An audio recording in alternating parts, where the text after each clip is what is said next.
편안한 오후 보내고 계십니까? 뉴스와이드 이상훈입니다.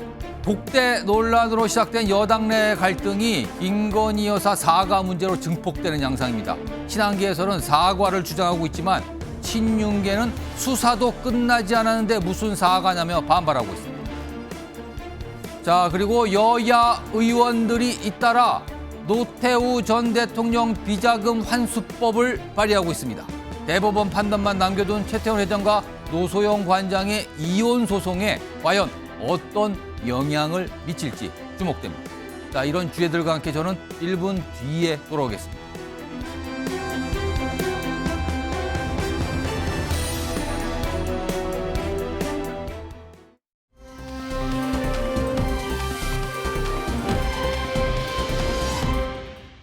항상 여당은 힘든 방어 수세적인 그런 입장이니까요. 삼국지를 표현하자면 저는 읍참마속하는 그런 표현이 있지 않습니까? 예. 국민의 뜻을 거스르지 않고 국민이 원하는 그리고 국민의 뜻을 수용하는 그런 모습을 담아내야 된다 이렇게 보고 있습니다. 검찰 수사도 안 끝났고 발표도 안 됐는데 무슨 사과를 먼저 합니까? 모든 일들이 진행을 되면서 봐야지요. 너무 앞선 얘기라고 생각을 합니다. 모든 일들에 순서가 있기 때문에 너무 앞서서는 안 된다고 생각을 합니다. 때가 되면 그때 가서 또 판단하겠죠. 자, 지난 며칠 동안 윤석열 대통령과 한동훈 대표의 만찬 이야기, 그와 함께 독대를 요청했고 안 된다고 사실상 거절해놨고 재요청했고 이런 과정에 대한 어떤 논란과 논쟁 또는 대립되는 발언들이 여당 내에서 굉장히 많이 오갔습니다. 그런데 여기에 더해져서요. 지금은 김건희 여사의 사과 관련해서 다른 의견들이 국민의힘 내에서 나오고 있는 겁니다. 앞서서 영상에서 들려드렸는데 다음 준비된 목소리 역시 이 맥락으로 대립되는 양상이 나타나고 있습니다. 들어보겠습니다. 저는 공개적으로 여러 방송사에서 그 얘기를 했었어요. 경선할 때 한동훈 대표 후보와 나머지 세 후보 모두 다 방송국에 나와서 당장이라도 와서 김건희 여사는 사과해야 됩니다라고 얘기를 했어요. 근데 김건희 여사 사과가 불필요하다라고 얘기하는 분은 저는 사실 지금까지 한 명도 못 만나봤어요. 근데 저는 이제 사과를 하면 그 다음부터 이제 시작이 더 심하게 시작이 될 거라고 하는 생각을 갖고 있죠. 현 상태는 전략적으로 판단했을 때 이것은 지금 사과할 단계는 아니고 어렵더라도 이 상황을 빨리 수습하고 그다음에 전체적으로 문제에 대해서 정리를 하는 것이 맞다고 봅니다. 방금 나오신 두 분은 지금 한동훈 대표 체제의 국민의힘의 지도부 일원들 아닙니까? 같은 지도부. 그리고 자주 같이 회의도 하고 목소리 내는데 완전히 다른 입장을 지금 나타내고 있습니다. 계파로 따지면 약간 다르다고 볼까요? 자, 이 얘기 좀 해보죠. 오늘 홍석준 전 국민의힘 의원 그리고 신혜영 전 민주당 의원 두 분 나와 계신데 우선 홍석준 전 의원님. 이 김건희 여사의 사과 필요성 한쪽에서는 주장이 나오고 한쪽에서는 지금 그게 무슨 소리냐. 수사도 안 끝났고 이게 말이 되느냐. 이런 반박인데 사과 필요성 어떻게 보십니까?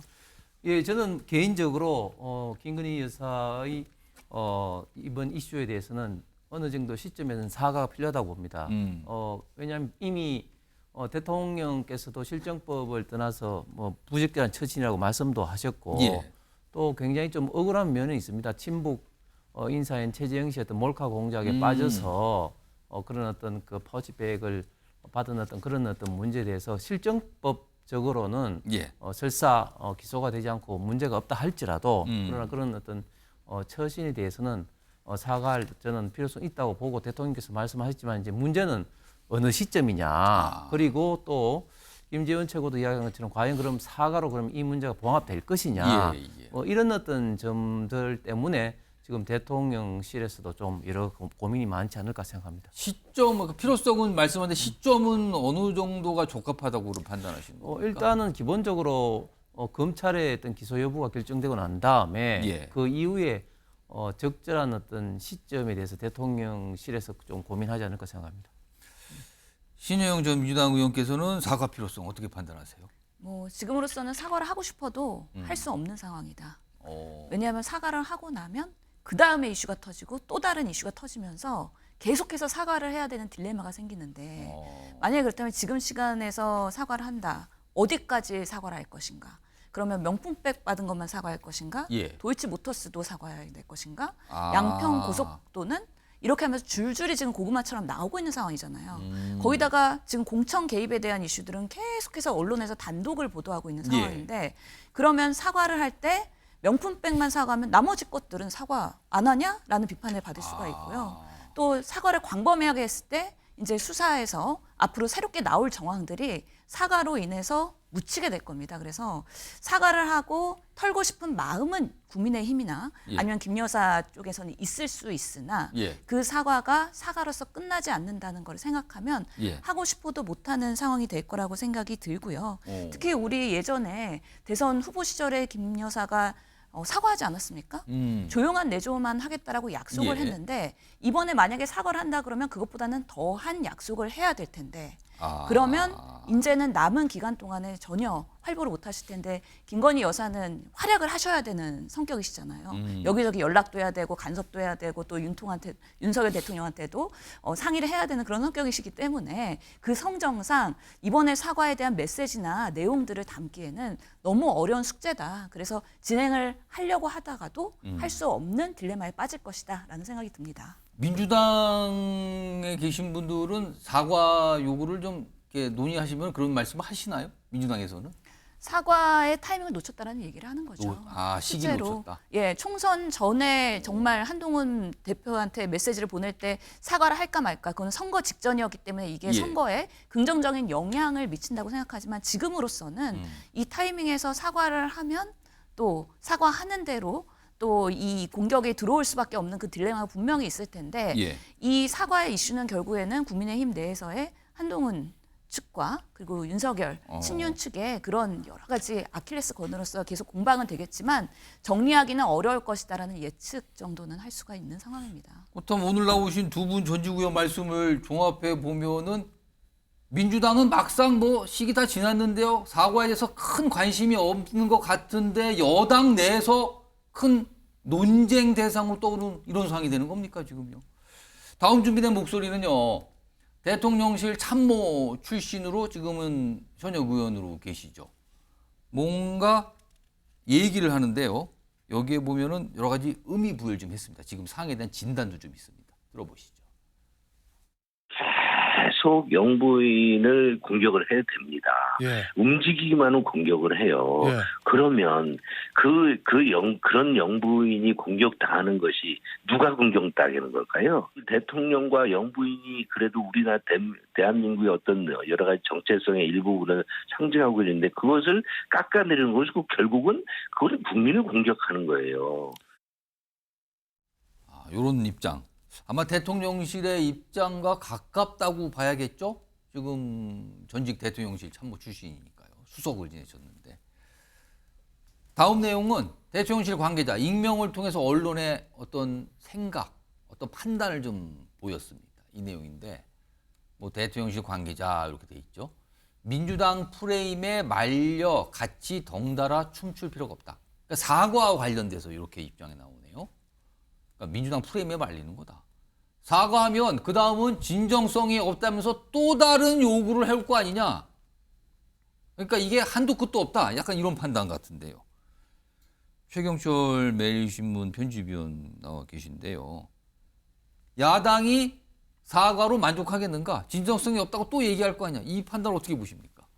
이미 여당은 김건희 여사를 악마화해서 예. 그리고 김건희 여사가 사과를 한다 해서 예. 그 악마화 프레임을 멈추지 않을 것이기 때문에 그리고 사과를 하면 할수록 더욱더 악마화 경로를 강화해 나갈 것이기에 제가 볼 때는 사과를 해도 더욱더 공세만 더 거세질 뿐입니다. 제가 박근혜 정부 임기 말부터 제가 문재인 정부 청와대를 출입했는데 예. 박근혜 정부 임기 말에 1차, 2차, 3차 사과를 했습니다. 그렇죠. 사과를 할 때마다 더 기름을 불에 얹은 것처럼 더욱더 공세만 강화되고 사실 그게 점점 거세졌죠. 그렇습니다. 거세지고 더욱더 박근혜 대통령을 악마화하는 분위기는 더욱더 강화됐죠. 그렇기 때문에 김재원 아까 최고위원도 당시에 정무수석이었죠. 예. 그 과정을 잘 봤을 겁니다. 그렇게 보니까 1차, 2차, 3차 사과를 할수록 불길은 더 거세지고 사과는 오히려 역효과를 내더라. 그러니까 지금은 야당이 무슨 사과를 100번을 한다고 해서 야당이 수긍하지 않기 때문에 예. 저는 지금은 사과할 개연성이 부족하다고 생각합니다. 그렇기 때문에 기소 결과가 나오면 예. 또 한 번 더 전환점이 생길 것이고 그리고 시간이 지나면 이 이슈도 차차 식어갈 것이다. 그렇기 때문에 지금은 사과하면 오히려 불만 키울 뿐이다. 지금 대통령실의 입장이 맞다고 생각합니다. 소영주맥 정치사연구소장께는요. 지금 저 최영철 위원께서는 이게 좀 차차 요 이슈가 좀 이렇게 잦아들 거라 요 취지의 말씀을 하셨는데 지금 언론을 통해서 보면은 보도 내용을 좀 살펴보면 대통령실 관계자의 얘기들이 많이 전해지는데 그 중에 하나가 글쎄요 이게 뭐 대통령실 일각이라고 표현하는 게 맞을 것 같아요. 뭐 특정 인물의 얘기였을 테니까요. 김건희 여사 문제는 이른바 죽은 이슈다. 이렇게 하는 얘기도 나오더군요. 그렇죠. 이거 어떻게 이제 보십니까? 통상 저희가 이제 이런 말 하죠. 매를 보는 이유가요. 거짓말하고 숨기면 매를 봅니다. 계속 숨기는데 숨기면은 뭔가 잘 숨긴 것 같아서 죽은 이슈 같이 보이죠. 통상 우리가 이제 심리학적으로 현실 부정이라는 게 왜 현실 부정을 하냐면 예. 이 현실의 고통을 견디기 힘들어서 자기를 방어하려고 현실을 부정하는 거거든요. 근데 그거는 순간적인 고통을 피하는 것뿐이에요. 결과는 안 좋습니다. 현실 부정을 하면. 그러니까 대통령실이 지금 김건희 여사에 대한 현상과 팩트에 대해서 부정하면 어떡합니까? 좀 모든 국민들이 보고 있는. 뭐 정확하게는 친윤 의원이 언론을 통해서 익명으로 저런 얘기를 꺼냈다 이거네요. 그래서 그러면 김 여사 이 문제 죽은 이슈다. 친윤 의원에 둘러싼 윤석열 대통령의 국정 운영의 평가가 예. 이 정도 바닥을 칠 수밖에 없다고 평가받는 거예요. 정확하게 국정 운영을 하는 사람 판단력이 있어야 되고 현실에 대한 인식이 명확해야 됩니다. 잘못한 건 잘못했다. 잘한 부분에 있어서 방어가 들으면 거기에 대한 설명을 해서 본인이 이게 아니라고 얘기를 해야 되는데 예. 지금 윤석열 대통령 김건희 여사 나오는 걸 보면 다 뭉개고 가고 친윤 그룹에서는 이거 죽어가는 이슈다. 뭘 죽어갑니까? 이제 살아나잖아요. 뭐 공천개입부터 지금 보세요. 사건 막 계속 나오지 않습니까? 국정감사 되면 이제 김건희 여사 목소리 나올 거예요. 도이치모터 주가 조작 사건 어땠습니까? 이 계좌를 도용당한 피해자일 뿐이다 했는데 무슨 소리입니까? 김건희 여사가 직접 그 도이치모터 전주들하고 전화를 해서 그 사건에 대해서 중심에서 통화하고 문자 보내고 했지 않습니까? 이런 분이 어떻게 뭐 피해자예요? 하나하나 거짓말로 감춰왔던 것들이 다 드러나는데 예. 이게 무슨 죽은 이슈입니까? 저는 이런 부분에 있어서 이제는 더 이상 막을 수 없는 수준까지 가고 있다라는 것이고요. 저는 정말 이 대통령실과 친윤 친한 간에 국민의힘이 참 한가하고 한심한 게 독대 갖고 집권여당 대표와 대통령은 싸우고 있어요. 그게 예. 말이 됩니까? 민생을 앞두고. 근데 이제 와서는 김건희 여사 사과를 갖고 그 안에서 싸우고 있어요. 한심하지 않습니까? 정말 국민 앞에 부끄럽지 않은지 다시 한번 돌아봤으면 좋겠다. 그런 말씀드립니다. 최영철 위원. 사실 특히 이제 친한계 인사로 통하시는 분들이 이 사안과 관련해서 지금 뭐 이 독대 문제도 그렇고 사과 문제도 그렇고 등등등 여러 가지 상황을 좀 보면은 약간 굉장히 강경한 발언을 최근에 좀 하고 있어요. 근데 이러다가 이게 뭐 아무런 결론도 나지 않고 이른바 친한계와 친윤계 국민의힘 내부의 갈등과 대립만 더 깊어지는 거 아닙니까? 이렇게 가면은 아무런 뭐 매듭도 지어지지 않은 상태에서요. 지금 그런 모습을 보이고 있죠. 그러니까 지금은 야당의 공세가 워낙 세기 때문에 예. 일단 야당의 공세를 여권 전체가 똘똘 뭉쳐서 진정시키고 난 뒤에 여권 내부에 어떤 뭐 개혁할 부분이 있다면 예. 스스로 개혁해야 되는데 지금은 야권의 공세를 전혀 막아내지도 못하면서 스스로 자중질환의 모습을 보이고 있거든요. 일단은 지금은 야권이 지금 어떤 식으로 얘기하고 있습니까? 전현희 최고위원 같은 경우는 살인자라고 얘기 한마디 해버리니까 갑자기 뭐 한 5, 6등 하던 분이 2등으로 최고위원에 당선돼 버리지 않습니까? 예. 이런 것이 사실 광기에 사로잡힌 부분이 많은데 저는 이런 부분부터 막아내야 된다. 그렇지 않고는 여권이 더욱더 분열될 수밖에 없다. 예. 지금 여권의 이런 분열은 여권 스스로의 미래를 장담할 수 없게 만드는데 저는 일단 친한계란 분들부터 좀 절제하고 자중해야 된다. 스스로 지금 싸워서 밖의 적을 막아낼 수 없으면 결국에 잔멸과 이게 미래가 없을 뿐인데 지금 여권은 너무나 스스로 분열하고 있다. 이게 대통령과 만났는데 대통령의 가장 큰 치적인 24조 원 체코 원전 수주 이런 것은 단 한마디도 말도 못하면서 예. 그냥 독대를 했느니 독대를 해야 되느니 이런 얘기로 나를 지속했어야 되겠습니까? 저는 여권 스스로 지금 굉장히 분열되고 있는 모습을 보이겠다. 여권이 스스로 지금 자리를 잡고 예. 야권의 공세부터 차단하는 노력부터 해야 된다. 저는 이렇게 충고하고 싶습니다. 뭔가 국민의힘 여당 상황이 안 풀리고 있는 거죠, 지금요. 근데 그 안 풀리는 이유를 바라보는 시각이 또 완전히 갈리고 있는 거예요. 거기에서 더 꼬여가는 것 같기도 합니다. 이런 상황에서 사실 지금 검찰이 뭔가 하나 판단을 내놔야 됩니다. 명품백 의혹, 명품백 논란 관련해서 판단을 내려야 되는데 지금 이게 쉽게 나오진 않고 있어요. 수사심의라는 걸 2번이나 개최했는데 각각 다른 결론이 나왔었거든요. 자, 이와 관련해서요. 최근에 새 검찰총장에 취임을 했죠. 심우정 검찰총장. 어제 퇴근길에 관련된 질문을 받았는데 결론을 말씀드리면 별다른 답은 안 했어요. 일단 모습 확인해 보겠습니다. 국장님 오늘 명품백 최종 보고 받으실까요? 혹시 김건희 여사랑 최재성 목사는 불기소 처분하시기로 결정하신 건가요? 이번 주 결론 내실 건가요? 오늘 불기소 결론 낸 거 여쭤보려고. 자, 앞서서 이 명품백 논란과 관련해서 김건희 여사 관련해서는 수사심의위원회가 무혐의, 그러니까 불기소 권고. 그런데 그 명품백을 건넨 최재형 목사 관련해서는 기소 공고가 나왔단 말이에요. 서로 약간 배치된 상황이 났죠.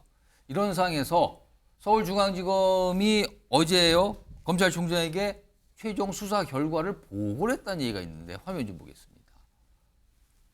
자, 이창수 중앙지검장이 김건희 여사, 최재형 목사 둘 다 2명 모두 다 불기소 이렇게 보고를 했다 그러죠. 그리고 심우정 총장은 수사팀 의견 존중한다 입장을 밝힌 것으로 알려집니다. 그렇다면 이번 주 중 아니면 다음 주 중, 이번 주가 오늘밖에 안 나오는데 이게 예고가 되는데 다 지나간 것 같아요. 안 나오는 거 보니까. 그렇다면 다음 주 초라도 뭔가 최종 입장을 내야 된다 이런 전망이 나오는데 과연 어떤 최종 결론일까? 이겁니다. 홍석주 전 의원님. 검찰이 최종적으로 김 여사 관련해서 최 목사 관련해서 경우의 수는 다 많아요. 2건 모두 불기소 아니면 특정 한 건만 기소 아니면 모두 기소. 어떻게 전망하십니까 지금? 예, 저는 법리와 증거에 의해서 결국 이제 판단할 수밖에 없는데 그에 따르면은 당연히 이제 불기소 처분을 하지 않을까. 2건 모두 예상이 됩니다. 왜냐하면 일단 청탁금지법 상에 일단 그 배우자에 대한 처벌 규정이 없고 그 이외에 어떤 대가성과 직무 관련성이 없다는 것이 현재까지 이제 확실히 이제 드러난 바고 수사심의 같은 경우에 지금 문재인 정부 때 만들어져서 풀이 한 150에서 300명 정도로 운영이 되는데 예. 지금 김건희 여사 건에 대해서는 거의 만장일치로 불기소 처분 그리고 최재형 씨 관련돼서는 이제 8대7로 아슬아슬하게 한 표 차이였어요. 한 그렇게 표 차이. 이제 기소 처분이 되는데 그것은 이제 참고할 사항뿐이고 결국은 법리와 증거에 의해서 본다면 이거는 당연히 불기소 처분이 돼야 된다고 생각을 합니다.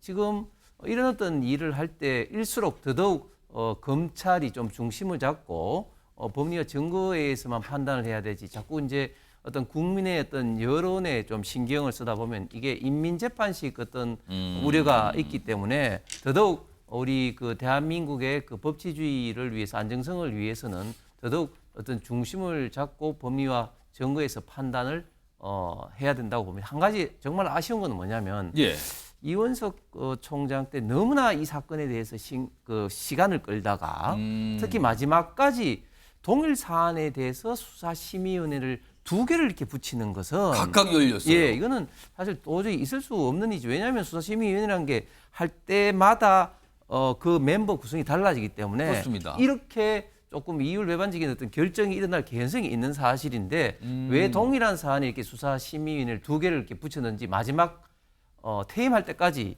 이원석 총장이 정말 검찰총장으로서 저는 책무를 제대로 하지 못하고 저는 떠났다고 생각이 됩니다. 최영주 소장님, 심우정 검찰총장의 최종 판단이 남은 걸로 보여요. 일단 서울중앙지검에서는 수사를 끝내고 보고를 했으니까요. 근데 두 건 모두 불기소 보고인데 검찰총장의 최종 판단 어떻게 전망하십니까? 본어만 아닙니까? 그래서 서울지검장이 이 불기소를 했다는 거는 결국엔 김건희 여사를 결국에는 법정에 세우지 않겠다는 의지가 강한 거 아니겠어요? 저는 원래 기소가 주업인 검찰이 이렇게까지 기소를 하지 않으려고 했던 사건은 참 생경합니다. 예를 들어 최재형 목사에 대한 수사심의를 보더라도 결국에는 검찰은 최재형 목사가 죄가 없다라는 것이고 최재형 목사는 내가 청탁을 했다라는 것이었어요. 그러니까 8대7이 나온 겁니다. 그런데 김건희 여사에 대한 수사심의는요. 김건희 여사 무혐의다. 검찰도 김건희 여사 무혐의다. 둘 다 무혐의다고 주장하는 수사심의가 당연히 만장일치로 무혐의다죠. 당시에 이원석 총장이요. 예를 들어서 수사심의에 최재형 목사를 데려다 놓고 사건 당사자이기 때문에 그걸 종합해서 주장을 들었다면 과연 전원 일치로 김건희 여사에 대한 불기소 공고가 나왔을까요? 그거는 예상할 수도 없는 것이에요. 그래서 저는 오늘 서울지검에서 이 서울지검장이 했던 것도 송경호 수사팀을 해체하고 이창수 지검장이 결국에는 김건희 여사 보호하려 온 것이라는 추측들이 결국에는 그렇게 오해할 수밖에 없고요. 심은정 검찰총장 자체도 이원석 총장의 임기가 다 되긴 했으나 이 임명 자체도 김건희 여사의 어떤 미션이 있다, 보호해라고 봤을 때는 누가 보더라도 김건희 여사를 재판에 세우지 않을 검찰의 강한 의지가 있기 때문에 검찰총장의 의지도 서울지검장의 불기소 공고를 받아들일 용산이 크다. 저는 그래 봅니다. 이런 상황에서 민주당을 중심으로 야당의 압박은 계속되고 있죠. 사실은 뭐 이게 거부권이 행사되고 한반에 불발되고 있던데 다시 나와서 지금 최근에 전 국회 본회의를 통과했죠. 김건희 여사 특검법 얘기인데요. 화면 좀 보시죠. 지금 이게 지금 진행 중이에요. 지금 지난 19일 본회의 통과됐어요. 뭐 야당이 주도해서 간 거죠. 그리고 이게 정부로 갔죠. 근데 아직 윤석열 대통령의 최종 거부권 행사 이건 아직 실현이 안 된 상태거든요. 그러나 뭐 여당에서는 거부권 건의한다 그동안 이런 얘기가 나왔으니까 아마 거부권이 행사가 조만간 될 걸로 보인단 말이에요. 그렇다면은 민주당에서는 거부권 행사 시 뭐 빠르면 내달 초쯤에 다시 재표결 붙이겠다 이거. 다시 의결하겠다. 그러니까 재의결, 재표결 시도하겠다. 추진한다. 이거거든요. 이런 상황에 지금 와 있어요, 지금요. 자, 그런데 여당 내에서 이 재표결과 관련해서 이거는 걱정을 하는 목소리인가요? 아니면 어떤 전망을 하는 목소리인가요? 뭔가 얘기 좀 꺼내놓습니다. 들어보시죠. 당과 용산과의 생각의 괴리가 커지면 국민들이 문제 해결에 대한 기대감이 점점 줄어들고 그렇게 되면은 우리 당도 선거를 치르는데 어려움이 있고 또 대통령과 여사와 관련된 여러 이슈를 우리가 당이 방어하고 컨트롤하는데 또 한계를 드러낼 수 있거든요. 방어하고 뭐 컨트롤하는데 한계를 드러낸다. 듣기에 따라서는 향후에 이 특검법 재표결이 이루어질 때 쉽지 않다 이렇게 들리기도 하는데 신현영 전 의원님 이거 재표결이 아직은 뭐 과정 중이니까 아직 그게 넘어가진 않았어요. 재표결이 이루어진다면 이거 어떻게 좀 봐야 되는 겁니까? 저는 이탈표들이 국민의힘에서 나올 수 있다라고 예측을 합니다. 왜냐하면 최근에 김건희 여사 특검에 대해서 필리버스터를 안 했어요. 그렇습니다. 뭐 표면적인 이유는 뭐 하는 게 별로 의미가 없다라는 얘기였지만 실제로 누가 나와서 24시간 동안 김건희 여사의 그런 여러 가지 구설에 대해서 방어할 수 있겠느냐.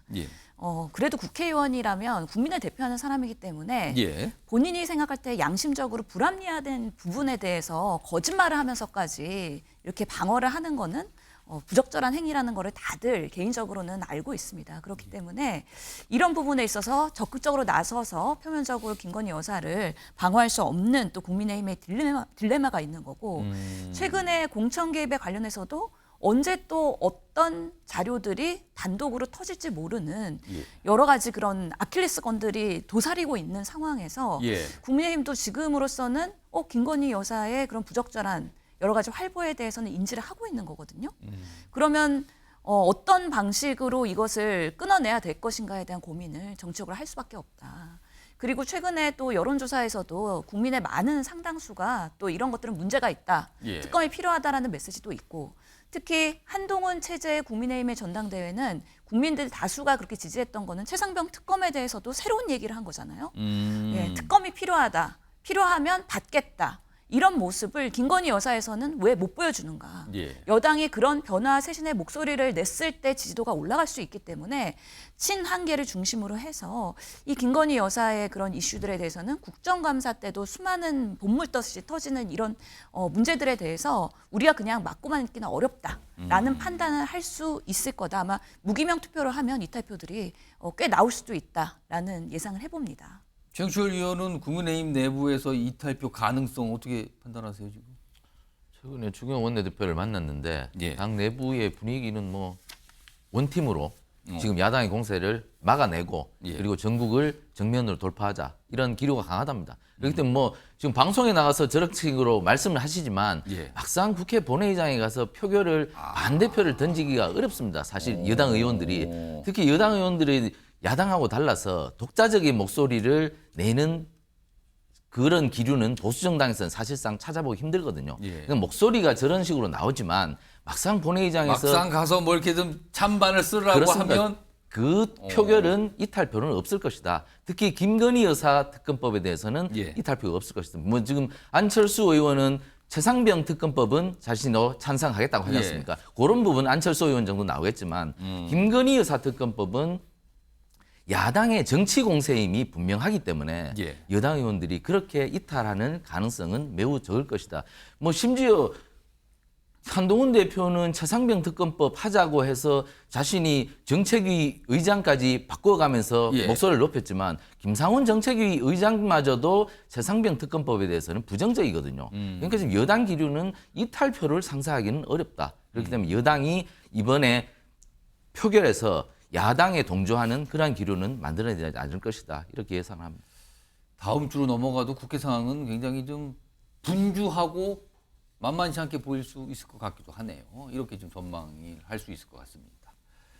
자, 다음 이슈로 넘어가겠는데요. 어제도 요 얘기를 좀 짧게 다뤘는데 굉장한 관심을 받았습니다. 많은 분들이 이거 굉장히 민감하게 반응하시고 관심을 크게 보이시더군요. 오늘 조금 더 깊게 한번 들어가 보겠습니다. 먼저 키워드 보시죠. 5060은 잠이 없다. 무슨 말입니까? 그러니까 나이가 들면 잠이 준다 뭐 이 뜻인데 그 말씀을 하신 분이 성완종 의원입니다. 최근에 550 성일종 죄송합니다. 제가 이름을 혼동했는데 성일종 의원인데요. 5060 세대가 군복무를 할 수 있는 거 아니냐, 뭐 경계병 정도로 설 수가 아니냐 이런 걸 얘기를 처음에 꺼내놨어요. 그런 걸 좀 추진하겠다는 거죠. 성일종 의원의 얘기였는데 이 주제 좀 다뤄보겠습니다. 오늘도 조금 더 구체적으로 본인의 주장을 내놨습니다. 들어보시죠. 5060에 관련되는 퇴직을 하셨거나 이런 분들 건강 좋으신 분들 많이 계시단 말이죠. 또 나이가 들면 잠도 좀 없어집니다. 민간에 아웃소싱하는 방법도 있을 수 있고 계약직 군무원처럼 제도로 약간 법을 바꾸어가지고 경계 근무라든지 아니면 특수직이라든지 이런 것들을 5060이 갖고 있는 여러 장점들을 살려가지고 그 필요한 적재적소에 인력을 공급한다 이렇게 보시면 될 것 같습니다. 예.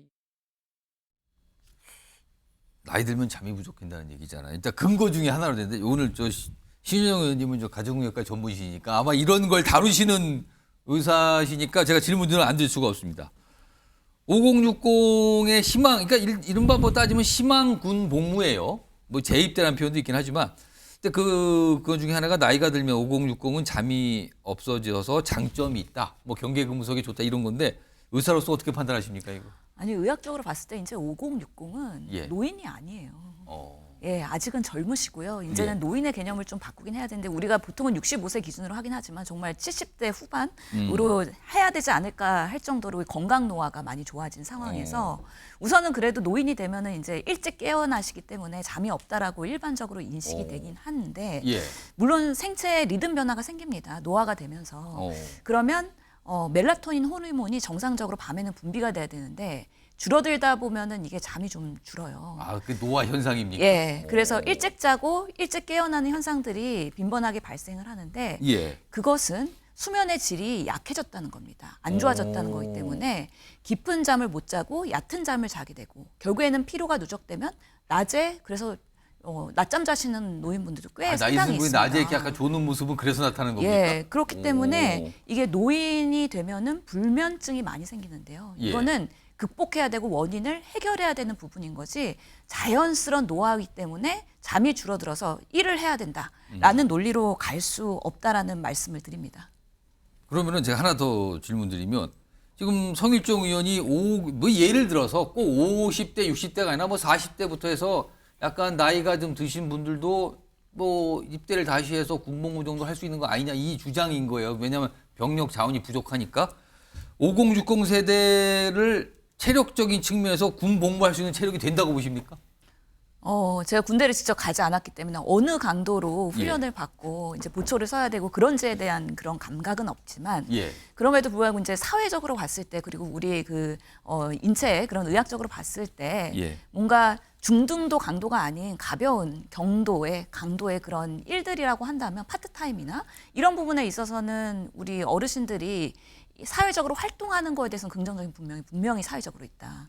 왜냐하면은 사회 활동을 계속 유지해야지 치매도 덜 걸리시고, 인맥 관계도 되시고, 그러면서 이게 고립되지 않거든요.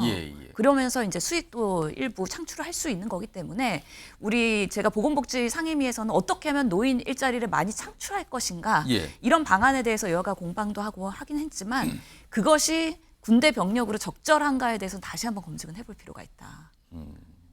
군복무는 남성분들은 뭐 되게 하셨으니까 약간 강도가 있는데요. 군복무는 훈련도 받으면 이거 강도가 꽤 세거든요. 근데 아무튼 이런 주장이 나서 지금 굉장한 많은 분들이 이거에 대해서 얘기를 많이 하시더군요. 자, 오늘 얘기 아까 성일종 의원의 오늘 얘기 들어보셨는데 어제 이제 뉴스와이드가 취재한 내용 중에서 조금 더 시청자 여러분께 전해드리겠습니다. 또 자세히 설명을 내놨습니다. 들어보시죠.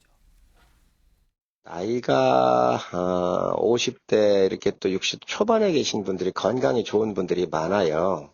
뭐 재입대 이런 개념이 아니고 일자리로서의 경험이나 이런 거 있으신 분들이 오셔서 헌원되는 문제가 없을 거예요. 민간에 위탁하는 방법도 있고 주한미군 같은 경우가 그렇게 운영을 일부 하고 있어요. 자, 이 얘기가 이제 알려지면서 반응들이 꽤 뜨겁게 나왔는데 화면으로 좀 정리해 보겠습니다. 온라인상에서 나온 반응인데 군 경계 근무를 가볍게 생각하는 것 같다. 차라리 병역 나이를 5060으로 하고 젊은이들은 일을 하게 하라. 이거 굉장히 파격적인 주장인데요. 그리고 잠도 없어지고 눈도 잘 안 보인다는 거겠죠? 근데 경계 근무가 가능하겠습니까? 뭐 이런 반응들이 있다고 합니다. 물론 뭐 좋다고 찬성하는 의견도 꽤 있어요. 근데 여러 가지 또 약간 좀 비판적인 의견도 꽤 많이 나왔다군요. 자, 오늘 패널분 중에 남성분이 3분이 나와 계신데 제가 개인적으로 알기는 이 오늘 패널분들의 연령을 보니까 해당이 돼요. 5060에 지금 다들 3분 모두. 자, 개인적으로 이 주장, 성일종 의원의 주장에 찬성하시는지 그것은 곧 희망 복무, 희망 재입대할 의사가 있으신지 하고 동일시 될 수도 있습니다. 먼저 최경철 의원부터 찬반 의견 주시죠. 아니 뭐 저는 할 수 있다고 생각합니다. 갈 의사가 있으십니까? 예, 있습니다. 네.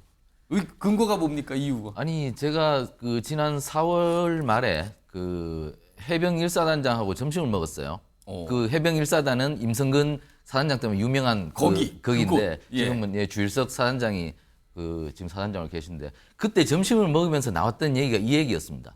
지금 해병대도 과거에는 많은 젊은이들이 지원하고 이랬는데 저출산이 워낙 심하니까 해병대조차도 지원율이 많이 떨어졌답니다. 그럼 원래 원하던 만큼 충원을 못 하고 있다는 거예요? 뭐 충원은 지금 되지만 지원율이 떨어졌다는 것은 그만큼 양질의 병사가 안 들어오겠죠. 해병대 같은 경우는. 아무래도 경쟁이 좀 높으면 더 그렇습니다. 괜찮을 텐데. 뭐 지금까지는 아직 괜찮지만 미래에는 약간 병역 자원 수급에 있어서 어려움이 예상된다고 사단장님 그렇게 말씀하세요. 그래서 그 앉은 분들이 5060들이 많았어요. 그럼 우리가 하자. 뭐 우리가 해병대를 그러니까 5060 하면 되겠네 이런 농담조도 나왔는데 어쨌든 지금 병역 자원이 매우 부족합니다. 그렇기 때문에 그리고 지금 제가 그때 해병 1사단에 가서 깜짝 놀랐는 게 밥을 먹고 나니까 저희 군 생활할 때는 짬을 시키고 식기를 저희가 직접 닦았죠. 그렇습니다. 근데 그걸 뭐 다른 용역이 하는가 전문 용어 쓰였어요. 짬이라는 전문 용어를. 그 다른 분들이 하더라고요. 병사들이 하지 않고. 위탁. 그렇습니다. 그렇기 때문에 부대 내에도 지금 상당 부분 용역이 많이 들어와 있고 병사들이 하지 않는 것들도 굉장히 많더라고요.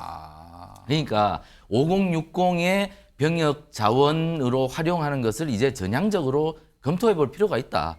왜냐하면 우리가 지금 자꾸 절출산이라고 땅만 치고 있을 것이 아니라 예. 우리 지금 경력 비단절 여성 근로자들을 활용해야 된다고 많이 얘기하지 않습니까? 예. 그러니까 사회의 노동력을 최대한 이용할 필요가 있다. 병역 자원도 마찬가지다. 저는 이 부분을 그냥 우스갯소리로 지나갈 것이 아니라 긍정적이고 적극적으로 한번 검토해 볼 필요가 있다. 뭐 지금 그 사단장이나 이런 분들도 완전군장하고 같이 병사들로 뜁니다. 그분들이 5060이지 않습니까? 그렇죠. 50이죠. 그러니까 50입니다, 체력적으로는 아까 신현영 의원님 말씀하셨다시피 50이 체력적으로는 전혀 문제가 없는 거죠. 저도 뭐 헬스클럽에 가서 열심히 뛰는데 어쨌든 50은 정말 체력적으로 문제가 없다. 특히 60들도 뭐 굉장히 뭐 요즘 뭐 60이라고 느껴지지 않을 만큼 그런 분들이 많기 때문에 이 사안에 대해서 우리가 좀 긍정적으로 검토해 볼 필요가 있다. 저는 그렇게 봅니다. 최영철 의원께서는 재입대 의사가 있다고 말씀하셨어요. 이것만 되면 나는 의사 있다. 자, 그럼 건너편에 가서 소영주 소장님은 혹시 의사가 있으십니까? 아니면 찬반 의견 주세요. 입대 지원서를 갖다 드려야겠어요. 갑자기 물을 드시더니 기침을 하고. 아니, 좀 너무 어처구니가 없어서 그래요. 저기 성일종 의원이 저런 분이 대한민국 국회 국방위원장이라는 게 참 그 통탄할 일입니다. 그러니까 이제 군 병력이 줄어드는 문제를 이런 식으로 잠이 없으니까 5060을 데려다가 경계 근무를 세운다. 지금 어쩌다가 보수가 이렇게 안보 문제에 있어서 희화화됐는지 모르겠어요. 최병 특검부터. 안보에 대해서 진중함이 없습니다. 그러니까 예를 들어서 모병제라든지 용병제에 대해서 고민을 하거나 모병 용병제를 혼합을 하거나 그런 대안으로서의 시스템을 바꿀 생각을 하지 않고 5060은 잠이 없어요. 그리고 팔팔하니까 경계 근무 쓸 수 있어요. 무슨 지금 지금 근무 서는 게 아파트 순찰 도는 겁니까? 군이라는 특성은 그러지 않습니다. 경계 근무를 쓰는 사람을 위탁을 줄 수도 없을 뿐더러 준다 하더라도 훈련을 소화를 해야 돼요. 그렇죠. 훈련이 전제가 경계 근무가 그냥 뭐 후라시 들고 하면서 적들이 쳐들어오면 저리 가세요. 누구십니까? 전화해서 여기 저기 쳐들어서 이 정도입니까? 술락군이 아니잖아요. 총을 발사를 해야 되고 상황에 따라서는 진을 굳히고 나서 뭔가 몇 분 정도를 버텨주는 그런 상황들이 다 있어야 됩니다. 그러니까 국방위원장이 그런 거를 좀 신중하게 생각하지 않고 5060과 잠이 없다는 걸 연계시켜서 외국이 그렇다. 외국은 용병제예요. 그분들은 젊었을 때부터 체계적인 훈련을 쌓아왔고 나이가 들어서도 군에서 그런 훈련과 어떤 전투의 작전을 수행할 수 있는 분들입니다. 저는 정말 어처구니가 없어서 이걸 어떻게 논평을 해야 되나 싶었는데 저는 정말 좀 대안을 제시한다면 모병 플러스 용병제로 같이 가자.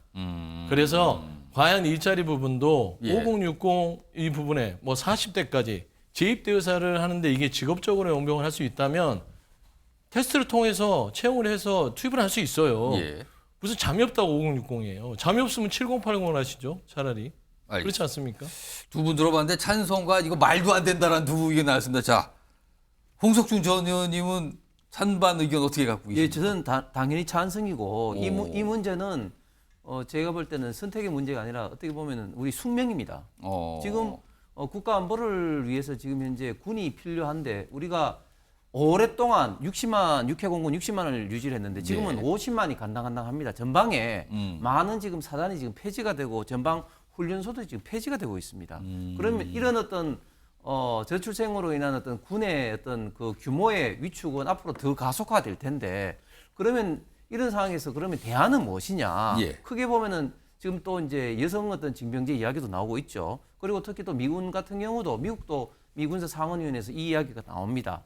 그런데 이런 어떤 문제를 논하기 전에 우리 그 대한민국에서 자연스럽게 지금 논의되는 게 바로 성일종 의원이 이야기했던 시니어 아미입니다. 시니어 아미. 오히려 이제 좀 군 경험이 있는 분들이 우리가 다시 군에 가겠다 그렇게 이야기하는데 우리 서영주 소장이 이야기한 것도 어떻게 보면 좀 동일한 맥락이 다시 40대 이상이든 본인이 발런티어로 원하면 하겠다는 그런 의미하고 사실상 똑같은 거예요. 단지 저는 단순히 잠이 없다는 것은 하나의 어떤 예인 거고 체력에 따라서 조금 체력이 되시는 분들은 좀 더 이제 센 어떤 분과에 가고 그렇지 않은 분들은 얼마든지 예를 들면 그 뭐 행정이라든지 아니면 또 경계 중에 또 후방 부대의 어떤 경계라든지 얼마든지 그 체력에 따라서 갈 수 있는 병가가 지금 현재 있고 그리고 지금은 과거와는 달리 전자전이기 때문에 예. 과거 같은 아주 또 고난이도의 어떤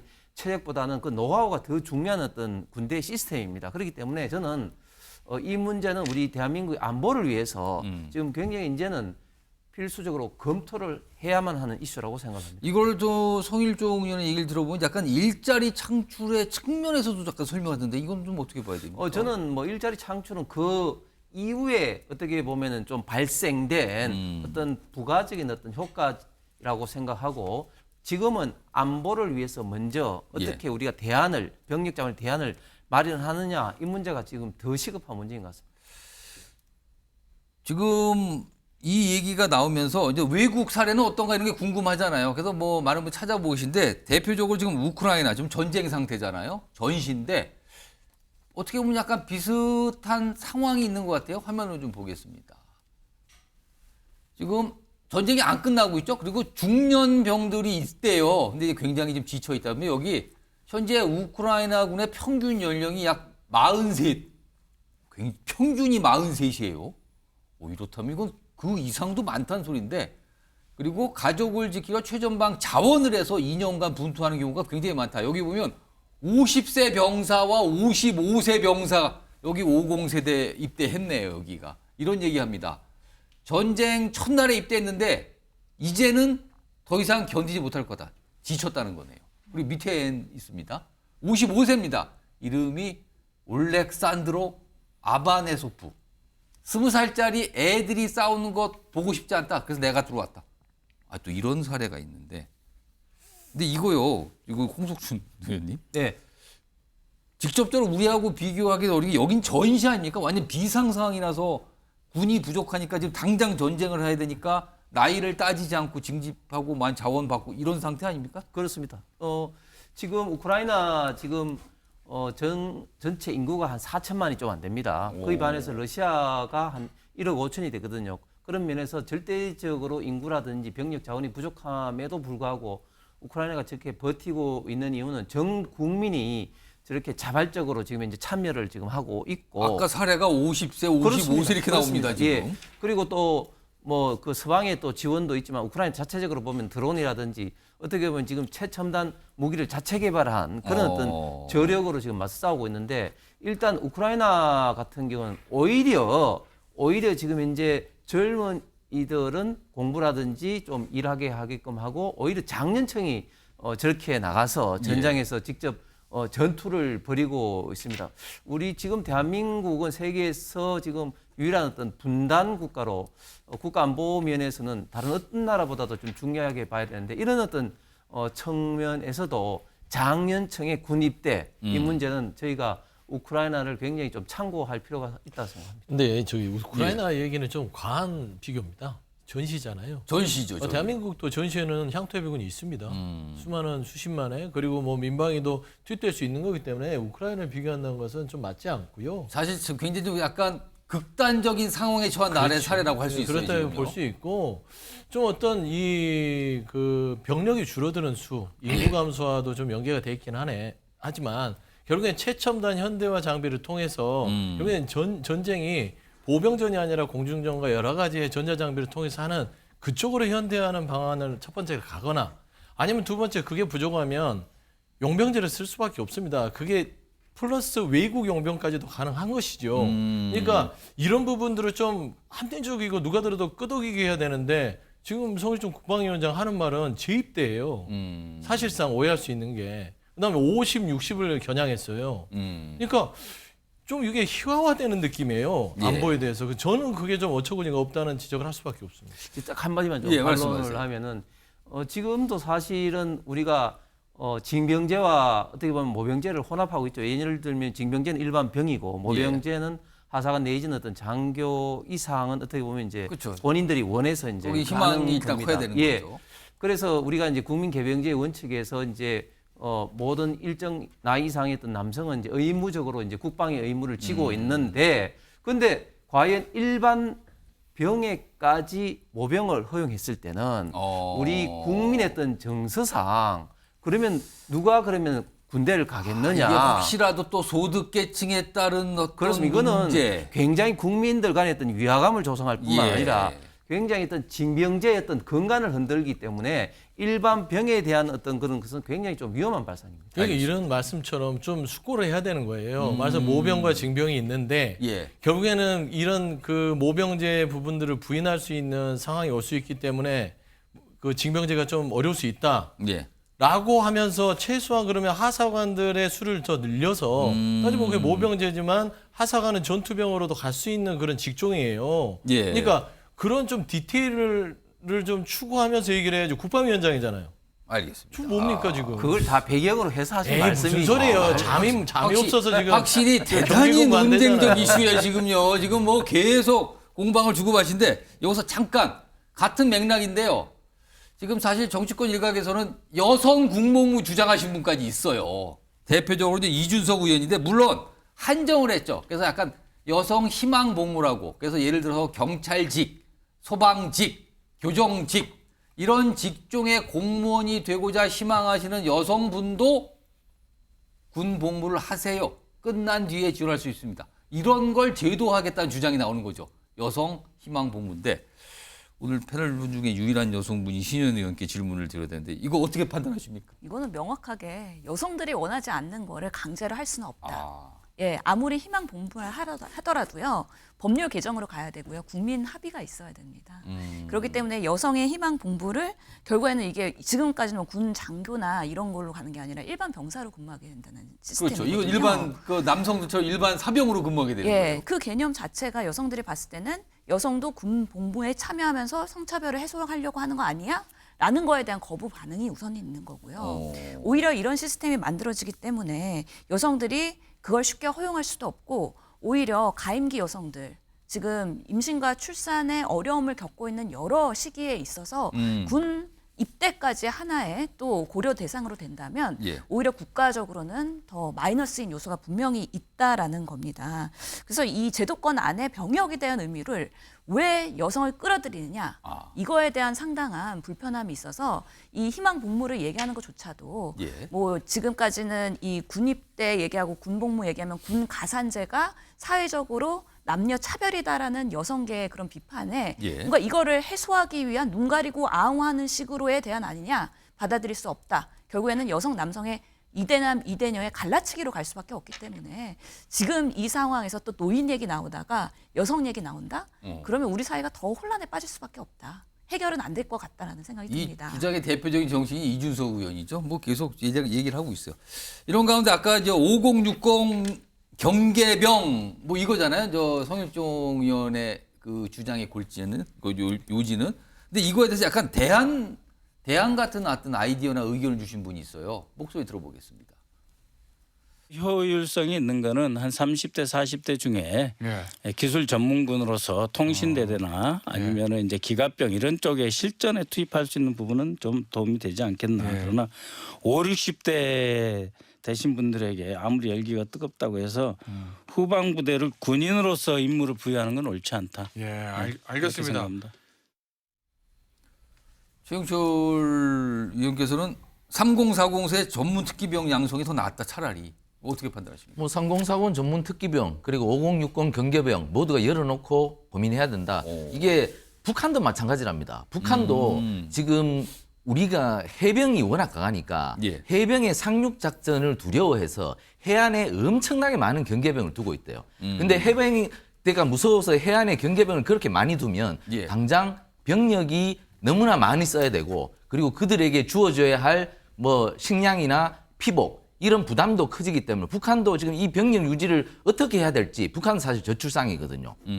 거기에 대해서 고민이 많은 만큼 이것이 글로벌 추세입니다. 이 모든 병력 자원이 부족하기 때문에 그러니까 지금 오늘도 토론을 많이 했습니다만 이 부분에 대해서 이제는 좀 고민을 활짝 열고 대안을 모색해야 될 때가 됐다. 저는 이렇게 봅니다. 뜨거운 주제입니다. 확실히 굉장히 민감하고요. 뭐 그러니까 5060 세대 남성, 여성 그리고 사실 또 외국인 얘기도 있어요. 뭐 일정 기간 군복무하면 시민권을 준다 이런 얘기까지 나오는 상황입니다. 근데 굉장히 민감한 주제인 것만은 분명해 보입니다. 자, 다음 이슈로 넘어가 보겠습니다. 키워드 보시죠. 대검 앞 야당입니다. 오늘 민주당 대검 앞에 가서 뭔가 항의하는 모습이 있었는데요. 그래서 영상으로 확인해 보겠습니다.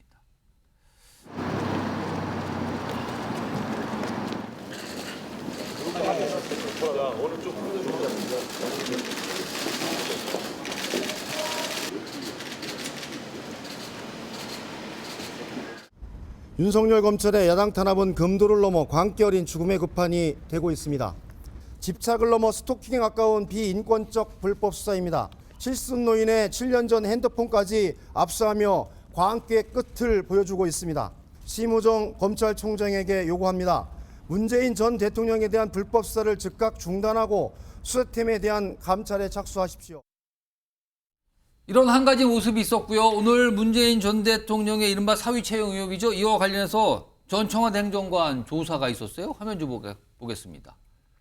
여기 보면은 전 청와대 행정관 누구 한 분을 뭐 참고인 신분으로 소환 조사했다. 그래서 이제 이 뭐 여러 가지 문다 이슈 관련된 거, 그 사유 관련된 거 이런 거에 대한 얘기를 물어봤겠죠. 근데 조사받는 내내 진술 거부했다 그러죠. 그리고 조사는 이미 끝났다 그러고요. 진술 거부 얘기가 나옵니다. 홍석준 전 의원. 네. 근데 민주당에서는 지금 문재인 전 대통령 관련 수사를 불법 수사라고 계속 얘기하고 있어요. 이거 어떻게 보십니까? 지금 민주당은 이재명 대표 수사도 그렇고 지금 문재인 전 대통령 수사도 조금이라도 좀 분리하면은 불법 수사 혹은 또 소소한 검사를 지금 탄핵하고 있지 않습니까? 지금 같은 상황도 저렇게 민주당 의원들 다수가 검찰청 항의 방문을 하면서 위력에 의해서 사법을 방해하려는 것이 저는 분명한 저런 어떤 의도로 저렇게 보여지면 안 되고 떳떳하게 어떤 법적인 문제는 법정에서 변호사를 통해서 싸우면 되는 겁니다.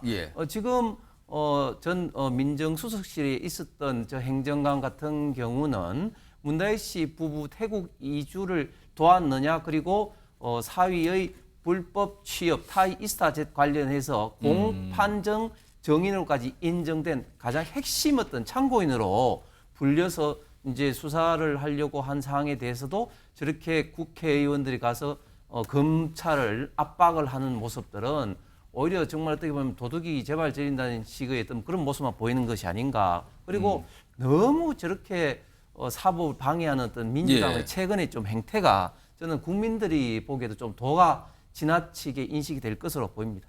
신영 전 의원은 어떻게 보십니까? 민주당 오늘 모습이 몇 가지 있었고 조사 상황도 진술 거부했다는 내용까지 나왔네요. 예, 부적절한 검찰의 행태라고 봅니다. 정치 검찰이 전 정권 털기에 지금 혈안에 옳았다라고 볼 수밖에 없는데요. 지난 4년간 수사를 했는데 사돈의 팔촌까지 털털 털어가지고 지금 나오는 게 사위 이슈였던 겁니다. 그렇기 때문에 지금으로서는 하나씩 이렇게 언론에 공표하면서 수사를 하는 과정이 결국에는 피의사실의 공표이다. 이거는 적합하지도 않은 불법 정치 탄압을 위한 그런 수사라는 거에 대해서 강력하게 민주당에서 항의를 한 거고요. 단적인 예로 이재명 대표의 사법 리스크를 위해서 압수수색을 그렇게 가하고 하는 부분과 김건희 여사의 황제 수사를 우리가 비교했을 때 국민들이 아니 문제가 있으면 수사를 받아야지라는 누구나 법 앞에 공정하다는 얘기에도 불구하고 아 이렇게 야당은 탄압받고 아 여당일 때 이렇게 보호받는구나 라는 거에 대해서 정말 이 검찰에 대한 행태에 원망이 많을 거라고 생각합니다. 자, 일단 뭐 두 분 전직 의원도 지금 뭐 소속 정당이 다르신 만큼 약간 다른 시각을 보여주셨는데 그젠가요? 국회 법사위는 항상 뭐 여야가 충돌하는 곳인데 최근 이제 국정감사가 곧 시작되는데 증인 채택이 많이 이루어졌어요, 그날. 근데요, 약간 상황이 묘하게 좀 진행이 됐는데 그때 당시에 증인 채택하면 뭔가 발표를 하잖아요. 얘기를 하고 채택됐다고 꼭 관련 화면 좀 영상으로 확인해 보겠습니다. 여야가 요청한 사항을 취합한 것입니다. 이에 대해 의견 있으신 의원님 계십니까? 국민의힘에서 신청한 40인 중에서 공통 증인을 제외한 단 한 사람 공통 증인을 제외하고는 모든 사람의 증인 신청을 거부한다. 사실 솔직히 이야기합시다. 민주당에 불리한 수사한 사람들, 검사들 다 넣어놓은 거 아닙니까? 기다려주십시오. 출석을 요구하고자 하는데 이의 없으십니까? 네, 이의가 없으므로 가결되었음을 선포합니다. 자, 저게 이틀 전인데요. 당시에 굉장히 많은 증인이 채택되는데 어떻게 된 상황인 건지 화면으로 정리해 볼까요? 우선 여야가 각자 이 인물을 증인으로 채택하기를 원합니다라고 신청을 해요. 근데 여기 보면 민주당의 증인 참고인 신청은 다 채택이 됐는데 여기 보시면 김건희 여사, 최은순 씨, 김영선 전 의원, 명태균 씨, 노소영 관장 등등등 최근에 여러 가지 이슈의 중심이었던 인물 다 채택했어요. 그리고 국민의힘에서는요, 문재인 전 대통령 딸 문다희 씨, 유동규, 남욱 변호사, 그러니까 이재명 대표나 이제 문재인 전 대통령 관련된 인물들을 증인 채택을 신청했는데 다 채택이 안 됩니다. 그러면은 국민의힘 쪽은 다 빠진 증인 채택이 불발이 된 건데, 이와 관련해서 민주당에서 왜 이렇게 됐는지 설명하시는 분이 있네요. 들어보겠습니다. 수사하고 있잖아요. 수사도 보통 수사가 아니고 말 그대로 탈탈 타는 수사를 하고 있고, 제가 알기로는 다혜 씨와 관련된 여러 가지 계좌 추적이 상상 이상의 저는 추적을 하고 있다고 알고 있습니다. 수사 강도가 너무 세기 때문에 이것은 국회에서 증인 채택, 그것은 큰 의미가 없다고 보는 거죠. 특히 이제 문다혜 씨 관련해서 최영출 그러니까 수사를 하고 있다. 수사를 세게 하고 있어서 증인 채택에 의미가 없어서 채택이 안 된 거다라는 설명인데요. 그 말을 그대로 여당에 온 거게 하면 김건희 여사도 지금 수사 중이지 않습니까? 그런데 왜 특검을 합니까? 그럼 수사기관에 맡겨야죠. 근데 지금 민주당이 하는 말은 내로남불이죠. 내가 하면 로맨스고 남이 하면 불륜이죠. 그러니까 국민들도 저런 부분에 대해서 받아들이지 않으실 겁니다. 국회가 자꾸 불신의 대상이 되고 OECD 국가 국회 중에서 가장 불신받는 국회가 우리나라라고 하지 않습니까? 그만큼 국회가 부끄러워해야 하는데 국회는 지금도 정신을 못 차리고 있다. 오직 일방적인 행태, 다수의 폭정, 민주주의가 가장 두려워하는 그런 나쁜 행태들만 지금 민주당이 벌이고 있다. 민주당이 국회를 정상화하지 않고는 22대 국회도 21대, 20대와 똑같이 욕을 먹을 것인데 정말 이제부터라도 민주당이 국회 정상화를 가져오시길 간절히 바랍니다. 최영주 수장님은 어떻게 보셨어요? 수사를 하고 있어서 채택이 안 된 거라는 취지의 설명인데요. 이제 박범계 의원의 말은 말대로 주장대로 또 일리가 있을 거는 같은데요. 증인을 신청을 할 때 이게 물타기용인지 정말로 어떤 현안에 대한 증인이 필요한지에 대해서 판단을 했을 것 같습니다. 예를 들어 남욱, 유동규 같은 부분들은 이미 검찰이 수사 끝나고 재판 중인데 왜 불러요? 결국 이재명 대표 망신 주고 최근 현재 김건희 여사의 도이치모터 주가 조작 사건이 수면 위로 올라오고 있고요. 공천 개입 사건도 올라오고 있으니까 물타기 하려고 부른 거잖아요. 누가 봐도 불필요한 증인을 하는 거 눈에 보이는데 그걸 어떻게 받아줍니까? 문다희 씨도 마찬가지입니다. 오죽하면 홍준표 대구시장이 윤석열 전 정부의 검찰 보고 꼴잡한다고 그러겠습니까? 꼴잡이라는 게 치사하고 얍삽하다는 소리예요. 치사하고 얍삽한 게 무슨 뜻이냐면 물타기 하지 말아라. 그게 검찰이 할 일이냐. 부모가 그 딸한테 용돈 준 거 가지고 그거 연계시켜서 뇌물 혐의하는 거 그거 검찰 할 일 아니다. 라고 했을 정도이기 때문에 누가 보더라도 이건 또 물타기용 또 증인이잖아요. 지금 민주당이 부른 것들을 보면 김건희 여사, 최은순 대통령의 장모 되시죠? 그다음에 지금 현재 그 누굽니까? 김영선 전 의원. 지금 명태균 씨랑 해서 지금 공천계에 김건희 씨랑 연결이 되지 않습니까? 김건희 여사랑. 그러니까 지금 현안에 대한 증인이기 때문에 이건 확연하게 다른 문제다. 물론 이제 박범계 의원이 이제 수사라고 얘기하기 때문에 어떤 꼬투리의 비밀을 주긴 했으나 증인 신청에 있어서는 현안과 무관한 증인들은 배제할 수 있다라는 측면에서는요. 민주당의 결정이 맞는 결정이다. 이런 말씀드립니다. 자, 그리고 오늘 민주당의 한 회의에서 굉장히 특이한 장면이 좀 있었어요. 확인해 보겠습니다. 이런 거짓말을 해도 죄가 안 되는 거잖아요. 근데 제가 이렇게 했으면 아마 외우냐 못 외우냐 했으면 징역 한 5년쯤 하지 않았을까 싶은데요. 예, 45년째 크리스찬인데요. 군대 있을 때 구약 39권 중에 한 권인 시편 150편을 한번 외워보자 하고 도전해 본 적이 있는데 김건희 여사께서 구약 39권을 다 외웠다 그러면 정말 존경합니다. 존경해야지. 사실 죄가 많은 곳에 은혜가 더욱 넘친다라고 얘기하는 거예요. 아니 그렇죠. 죄가 많은데 은혜가 넘친다는 로마서 말씀이 있는데요. 성경을 인용해서 거짓말하시는 거는 그거는 은혜가 굉장히 많이 필요합니다.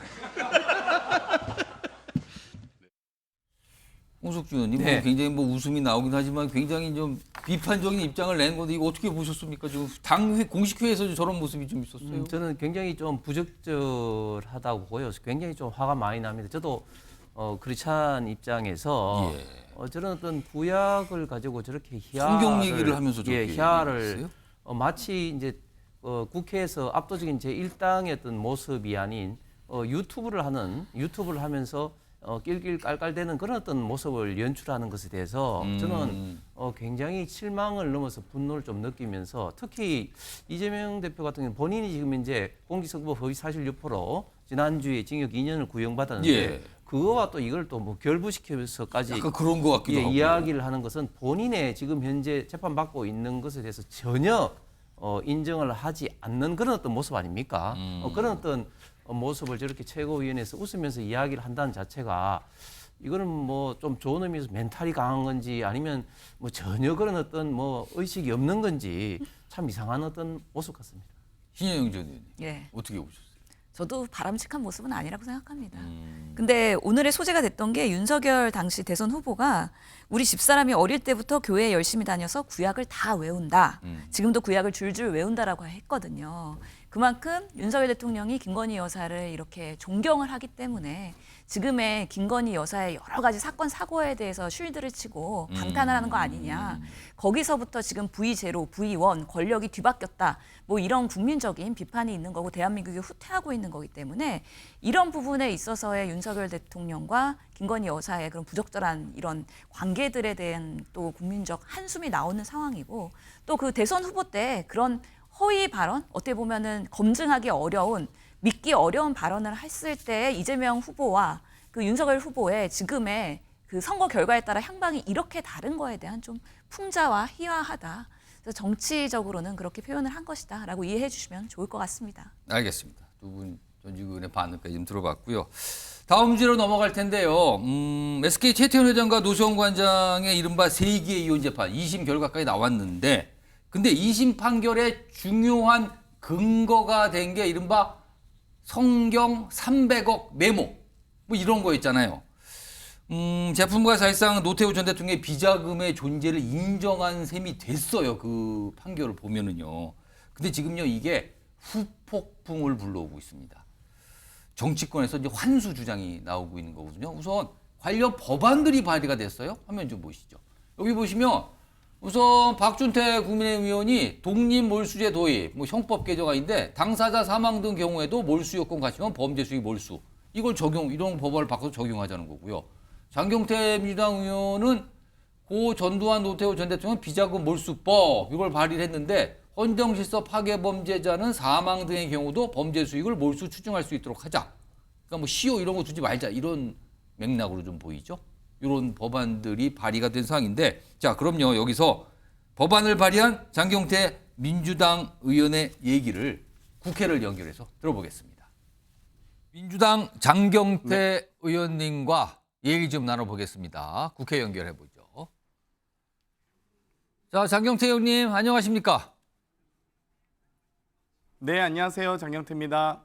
자, 제가 바로 질문 좀 들어갈게요. 최근에 노태우 전 대통령 비자금과 관련된 이른바 비자금 몰수법을 발의하셨는데 핵심 내용이 무엇인지 시청자 여러분께 좀 소개해 주시죠. 네, 12.12 군사 반란과 5.18 민주화운동 폭력 진압으로 정권을 찬탈했던 헌정질서 파괴범들에 대한 막대한 범죄 수익에 대해서 추징 몰수하는 법인데요.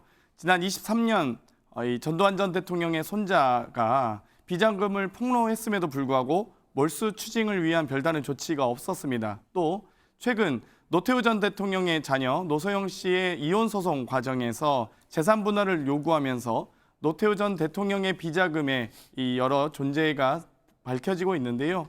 이 관련된 어떠한 조사와 수사가 없습니다. 그래서 현행법에 따라 범죄 행위자의 사망 등의 이유로 공소를 제기할 수 없는 경우에도 불법적으로 축적된 재산, 특히 이 불법이 헌정질서 파괴에 해당하는 경우 몰수 또는 추징이 가능하게 하는 법을 발의하게 됐습니다. 자, 그런데 특히 노태우 전 대통령 최근에 이제 굉장히 주목받고 있는데 그 비자금 건으로요. 그런데 사실은 노태우 전 대통령은 이미 사망 상태거든요. 그렇다면 이게 소급 적용 아니냐 이런 논란이 있을 것 같은데 일각에서 지적을 좀 하는데요. 이거는 좀 어떻게 봐야 됩니까? 네, 현행법상 이 불법적으로 형성된 자금, 특히 헌정질서 파괴에 대해서도 이 당사자가 사망할 경우에는 이 몰수 또는 추징하지 못하도록 되어 있습니다. 하지만 이 단순 불법 자금 형성이 아니라 헌정질서 파괴 사범에 대해서 이 당사자가 사망하더라도 몰수 또는 추징할 수 있도록 제가 그 법을 만들게 된 거고요. 이미 여러 이 12.12나 5.18 과정에서 헌정질서 파괴범에 대한 이 진정소급 입법에 대한 문제가 있었는데요. 거기에 대해서 헌법재판소도 여러 가지 이 헌정질서 파괴에 대한 충분히 전 국민이 이 소급 입법에 대한 예상이 가능한 경우 새롭게 어떤 형벌이 신설된 것이 아니라 기유죄로 판명된 이 불법적 자금에 대한 몰수와 추징에 대한 시점을 확대하는 것이기 때문에 저는 충분히 소급 입법에 대한 논쟁도 없으리라 생각합니다. 특히 노태우 전 대통령의 경우 이미 벌금과 추징금을 완납했다. 좀 이렇게 알려진 상황이고요. 그런데 이런 와중에 지금 이른바 성경 300억 원이나 이 메모가 지금 이혼 재판 2심에서 중요한 근거로 작용을 했는데 사실 이 돈의 존재를 증명하는 자체가 관건 아닙니까? 그렇습니다. 이미 노태우 일가는 이 사망 이후에도 연희동 자택과 아파트 한 채 정도만 재산 신고를 했었는데요. 이게 평생 경제활동하지 않았던 김옥숙 여사가 과연 어떻게 어디서 돈이 나서 아들 재단에 147억을 기부하게 되는지 또 이 메모 이혼 분할 소송 과정에서 300억이라고 표시되어 있는 900억 원에 가까운 이 메모장이 발견됨으로써 어떻게 이 경제활동을 하지 않았던 김옥숙 여사가 이 아들 재단엔 147억을 또 메모에 있는 대로 900억을 어떻게 형성하게 됐는지 아무런 소명이 되지 않고 있습니다. 예. 또 이번 재판부는 이 선경 300억이라는 메모를 증거로 인정하면서 사실상 선경 기업의 이 발전 과정에서 300억이란 비자금이 어찌됐건 지원이 됐다라는 걸 인정한 것이거든요. 그렇기 때문에 만약 이 불법적으로 형성된 자금에 대해서 당연히 전 국민이 공정하게 세금을 매기고 또 불법적으로 형성된 자금에 대해서 추징, 몰수를 해야 된다고 생각해서 이 법을 발의하게 됐습니다. 그렇다면 이와 관련해서 일단 수사당국의 수사가 적극적으로 먼저 진행이 돼야 된다. 이런 입장이신 건가요? 그렇습니다. 국세청에 이 신고가 없더라도 5억 이상의 조세포탈 혐의에 대해서는 검찰이 수사할 수 있거든요. 이미 국세청장 인사청문회 과정에서도 만약 조세포탈 혐의가 있다면 공소시효가 지나지 않았기 때문에 충분히 조사할 수 있다라고 밝힌 바 있습니다. 그렇기 때문에 국세청 또는 검찰도 충분히 수사할 여지가 충분하다고 생각합니다. 자, 노태우 전 대통령 관련된 이 비자금 환수 문제와 관련해서 국민의힘에서도 법안 발의한 의원이 계시더군요. 그러니까 여야 모두에서 지금 관련 법안이 발의가 된 상태인데 여야가 이 법에 통과해서 힘을 합칠 계획 뭐 이런 것도 좀 생각하고 계십니까? 일단 법안을 발의한 의원님과는 제가 개별적으로 소통할 예정이고요. 법안 심사 과정에서 이 여러 헌정질서 파괴에 의한 불법 자산 형성에 대한 몰수 추징에 대한 충분한 여야의 공감대가 전 형성될 수 있으리라 보고 또 충분히 제가 진행하기 위해서 노력할 예정입니다. 법 통과 전망은 좀 어떻다고 봐야 될까요? 많은 의원님들을 설득하기 나름이겠죠. 하지만 저는 이 헌정질서 파괴 사범에 대한 불법적 재산에 대해서 전 국민적 공감대가 있다고 생각합니다. 어떠한 불법적 자금도 상속되어서는 안 되고요. 특히나 헌정질서 파괴로 인한 비자금의 경우는 더더욱이나 개인의 자산이 될 수는 없습니다. 그렇기 때문에 몰수 추징 등의 방법으로 국고로 환수해서 전 국민들이 누려야 될 자산이라고 생각합니다. 알겠습니다. 오늘 말씀 여기까지 듣도록 하겠습니다. 지금까지 민주당의 장경태 의원이었습니다. 고맙습니다. 감사합니다. 자, 법안 발의한 장경태 의원의 목소리 좀 들어봤고요. 다음 준비된 영상은 과거에 노태우 전 대통령이 비자금 관련해서 얘기한 거 그리고 최근에 이혼 판결이 나온 뒤에 양쪽의 반응들이 좀 있거든요. 들어보시죠. 재임하던 5년 동안 약 5천억 원의 공시자금이 조성되었습니다. 주로 기업인들로부터 성금으로 받아 조성된 이 모든 책임은 전적으로 저에게 있습니다. 오늘 판결 내용을 봐도 그게 비자금이다 이렇게 인정된 바는 없고 형사처벌을 받으셨고 문제됐던 돈은 추징금을 전액 완납했던 그런 관계라 그게 비자금인지 아닌지는 저희는 알 수도 없고 저희 SK의 성장이 불법적인 비자금을 통해서 이루어졌다. 또 제6공화국의 부강으로 SK 역사가 전부 부정당하고 부강으로 저희가 사업을 키웠다라는 판결의 내용이 존재하고 있습니다. 이는 사실이 아닙니다. 자, 이경민 변호사 나오신데요. 이 얘기 좀 해보겠습니다. 지금 이 비자금과 그 비자금이 있다라고 이 2심 재판부가 인정을 했는데 그 메모가 근거로 나왔었잖아요. 네. 이 메모에 대해서 현대 최태원 회장 쪽 주장은 뭡니까?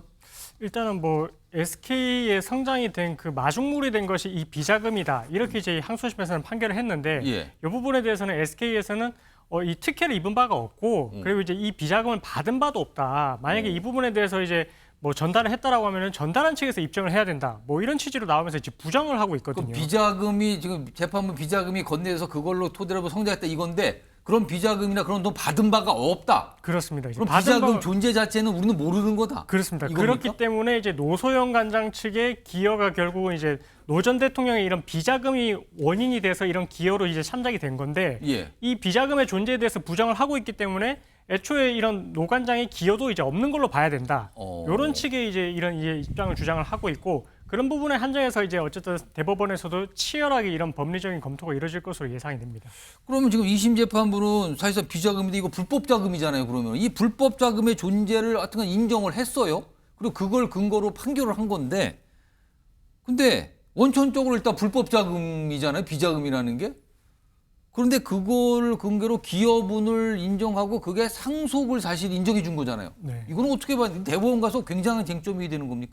맞습니다. 지금 근데 이 비자금이라는 게 예. 지금 노 전 대통령 측에서는 1995년에 이미 수사도 진행이 됐고 처벌도 받았다라고 하고 있기 때문에 이 부분과는 사실 별개의 그런 또 이제 주장을 하고 있는 거거든요. 그래서 이 비자금의 존재에 대해서는 결국 이제 이 성격은 사실은 아직까지 뭐 수사가 진행됐다든지 이거는 처벌의 대상은 아니었기 때문에 예. 이 비자금의 성격에 대해서는 사실 항소심에서는 이제 가사 사건이었고 이 가사 사건 재판부에서는 요 비자금의 성격에 대해서는 사실은 뭐 엄밀히 따지게 되면 파악을 할 수는 없었던 부분입니다. 왜냐하면 따로 이제 뭐 경찰 수사가 진행이 되거나 검찰 수사가 진행이 됐던 게 아니기 때문에 예. 그렇기 때문에 일단은 이 메모를 존재로 해서 SK 성장에 이제 뭐 기반이 된 것이다. 요런 이제 판단을 이 항소심 재판부에서는 이제 자유심증을 통해서 이제 했던 것이고요. 근데 이 부분에 대해서 이 비자금의 성격이 무엇인지에 대해서는 지금 어쨌든 뭐 여야가 이런 부분에 대해서 뭐 특별법을 통해서 이제 뭐 수사를 해야 된다. 그리고 오늘 뭐 알려진 바에 따르게 되면 뭐 고발장이 또 접수가 돼서 뭐 이런 부분에 대해서도 이제 어떻게 할지 여부 이제 결정이 될 거기 때문에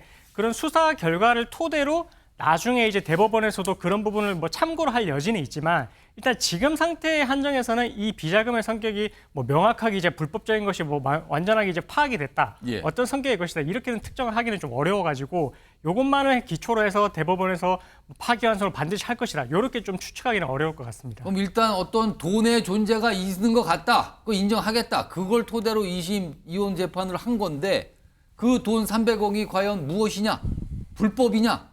이런 거부터 따져봐야 된다. 이런 말씀이네요. 그럼요. 그게. 근데 지금 수사가 이루어진 바가 없으니까 그건 명확하지가 않은 거다. 이 말씀인데 이와 관련해서 최근에 정부 쪽의 어떤 반응이라고 할 수 있죠. 정부 관계자들의 얘기니까요. 화면 좀 보겠습니다.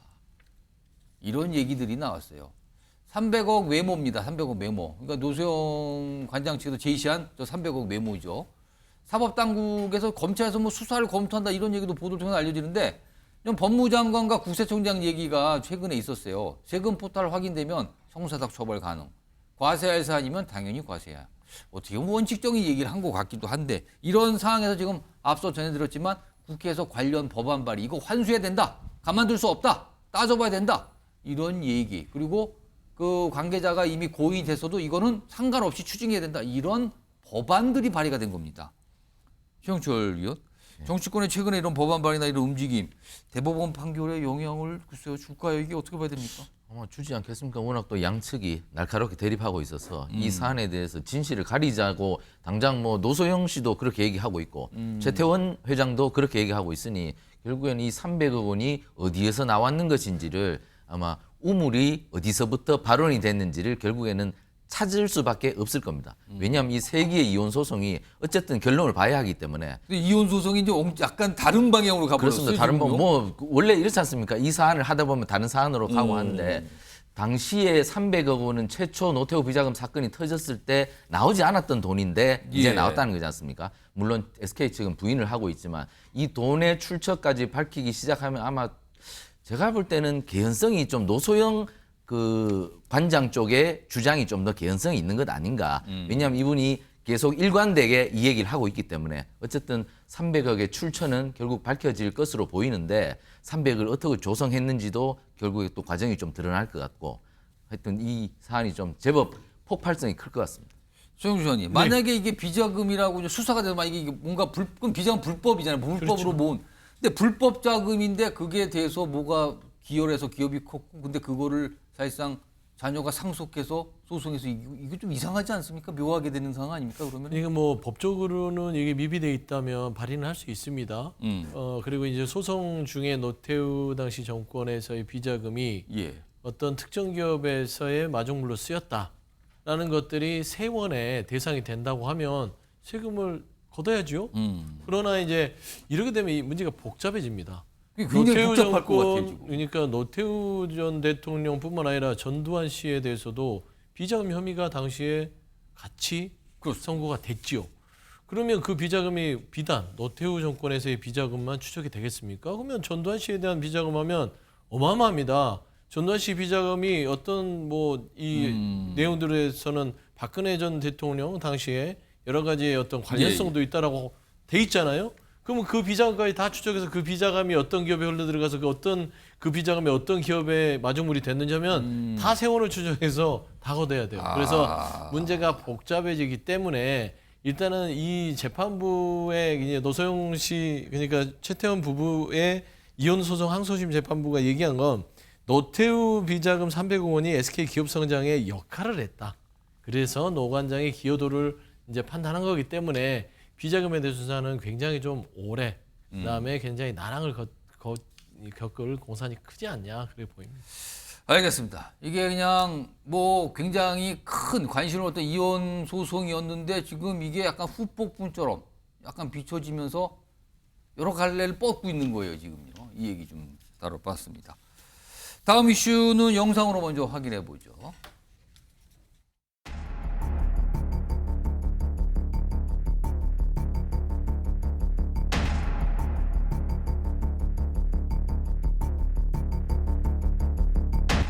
저기 사람 아니야? 아이고 신발 입고 저기 사람 어떡해!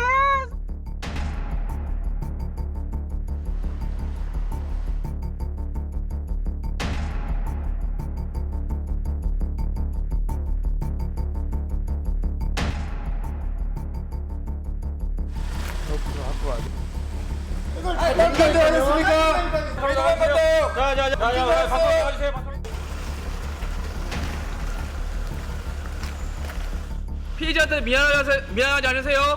왜 도망치셨나요?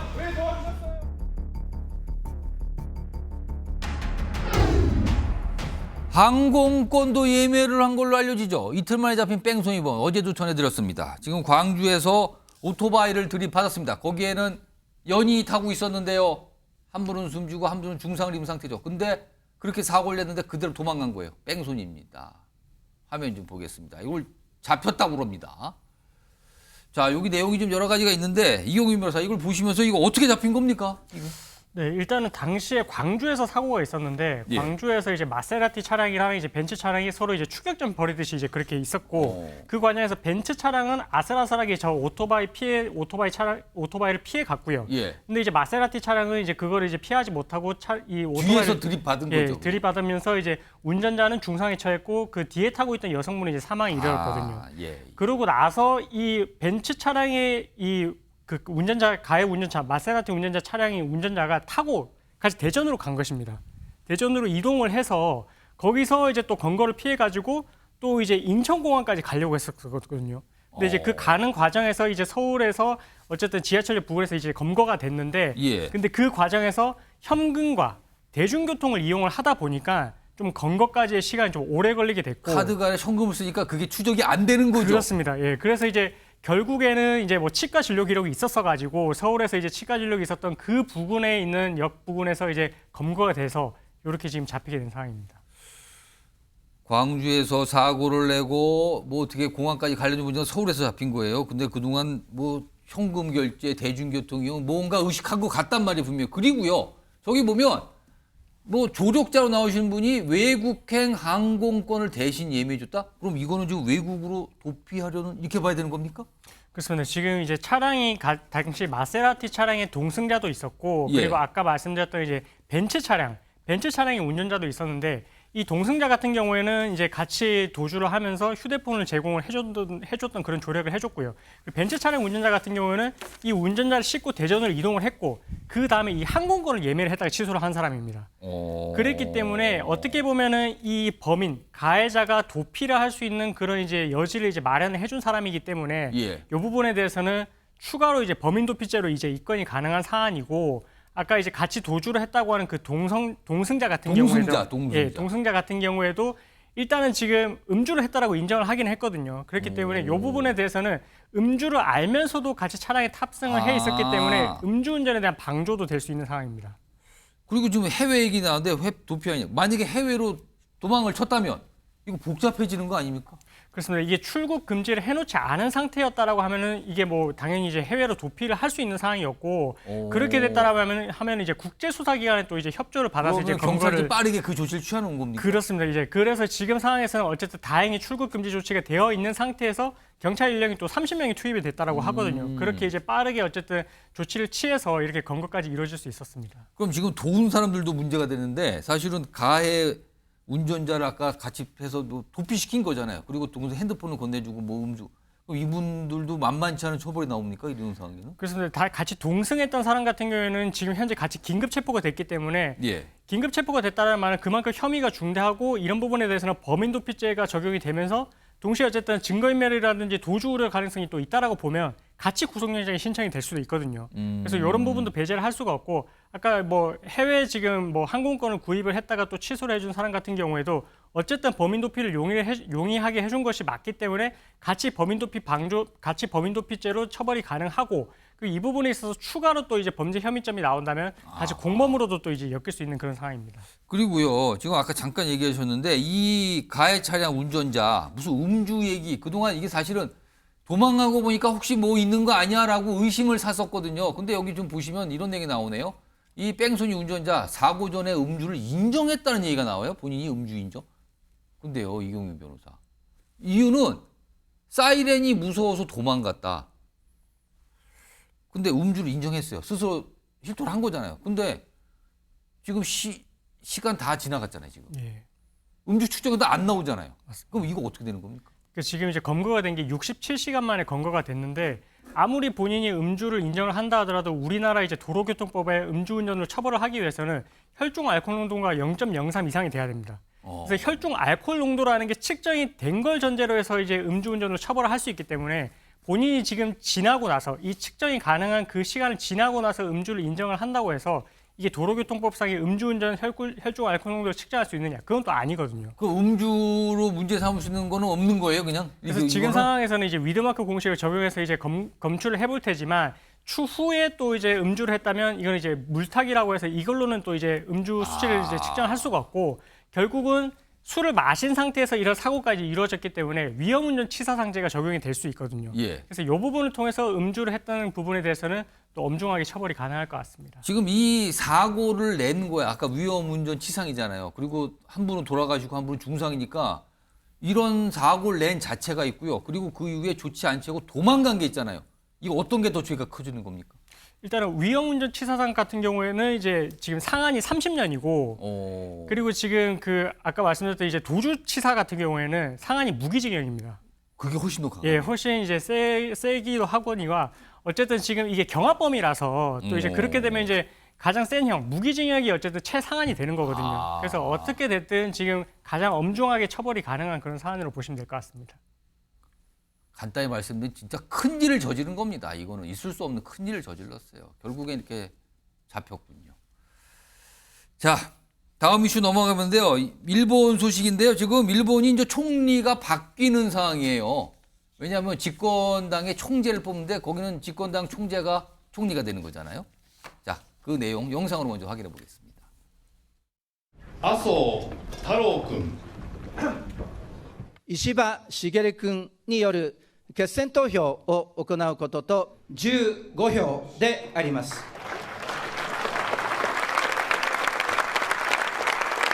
この日本国をもう一度皆が笑顔で暮らせる安全で安心な国にするために石破茂全力を尽くしてまいります。はい、天高くお願いいたします。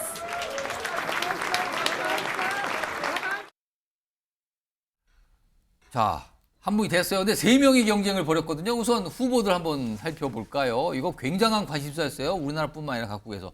지금 오늘 당선된 이시바 시게루라는 전 자민당 간사장이 있어요. 당선됐습니다. 그리고 이번에 탈락했죠.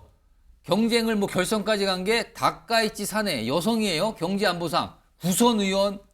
그리고 여기는 약간 이 강성 보수, 약간 극우 성향이라 그러죠. 본인은 총리가 돼도 야스쿠니 신사 계속 참배하겠다. 지금도 참배하지만 총리도 한다. 이런 얘기를 공경하게 내놔서 우리를 굉장히 불편하게 했던 인사예요. 네, 탈락. 둘이 결선에서 당선자가 나왔는데 근데 사실 관심을 굉장히 받았던 게 고이즈미 신지로. 고이즈미 주니치로 전 총리 아들이에요. 43살입니다. 그래서 이게 가는 40대 총리가 나올 수도 있다 이런 얘기 나왔는데 결선도 못 가고 바로 떨어졌거든요. 여기는 뭐 전환경상 이렇게 됐습니다. 그래서 3명의 후보 중에 이시바 시게루 간사 전 간사는 당선됐는데 좀 더 자세히 보겠습니다. 누군지. 최영철 소장님께서 누군지 좀 설명 좀 해주세요. 이 인물. 네, 이시다 신임 총리는 일본의 이제 102대 총리가 됩니다. 나이는 67세쯤 되고 그리고 전 자민당 간사장을 했습니다. 이분이 보수 성향의 도토리온 출신이고 일본은 그 굉장히 세습 정치인들이 많습니다. 그렇죠. 그래서 이분도 역시 도토리온 주지사를 지낸 분의 아들입니다.